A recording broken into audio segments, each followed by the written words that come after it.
এবার বলিউডে ভিকি দীপিকা জুটির অভিষেক হতে চলেছে। প্রথমবারের মতো বড় পর্দায় একসঙ্গে দেখা যাবে দীপিকা পাড়ুকোন ও ভিকি কৌশলকে। আর এই সম্ভাবনা ইতিমধ্যেই পুরো বলিউড মহলে আলোচনার কেন্দ্রবিন্দুতে পরিণত হয়েছে।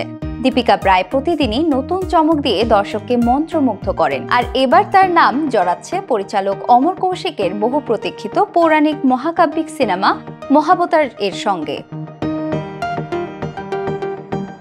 ভারতীয় গণমাধ্যমের প্রতিবেদনে বলা হয়েছে, স্ত্রী ২ খ্যাত অমর কৌশিক মহাবতার এই কেন্দ্রীয় নারী চরিত্রের জন্য দীপিকা পাড়ুকোনকে বিবেচনা করছেন। শোনা যাচ্ছে নাম ভূমিকায় বা কেন্দ্রীয় পুরুষ চরিত্রে থাকবেন ভিকি কৌশল। যদি দীপিকার বিষয়টি চূড়ান্ত হয় তবে এটিই হবে তাদের প্রথম যুগলবন্দি সিনেমায়।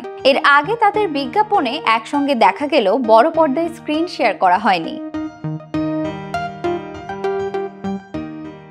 এ খবর প্রকাশের পর ভক্তদের মধ্যে আগ্রহ তুঙ্গে। বলিউড মহলে এখন প্রশ্ন উঠেছে, এই পৌরাণিক মহাকাব্যিক সিনেমায় কি সত্যি প্রথমবার জুটি বাঁধছেন ভিকি ও দীপিকা?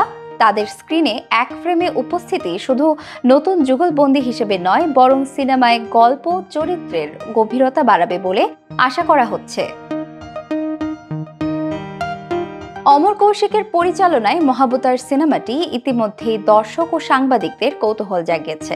সিনেমার পৌরাণিক থিম এবং শক্তিশালী চরিত্রায়নের সঙ্গে দীপিকা ও ভিকির অভিনয় মিলিয়ে এটি একটি মহাকাব্যিক অভিজ্ঞতা হিসেবে নজর কাড়বে। ভক্তরা এখন অধীর আগ্রহে অপেক্ষা করছেন এই জুটি পর্দায় কিভাবে তাদের অভিনয় দক্ষতাকে ফুটিয়ে তুলবেন এবং পৌরাণিক কাহিনীর আবহকে আরো প্রাঞ্জল করবেন। যদিও এখনো নির্মাতাদের পক্ষ থেকে আনুষ্ঠানিক ঘোষণা আসেনি, তবে বলিউড মহলে ইতিমধ্যেই গুঞ্জন শুরু হয়েছে।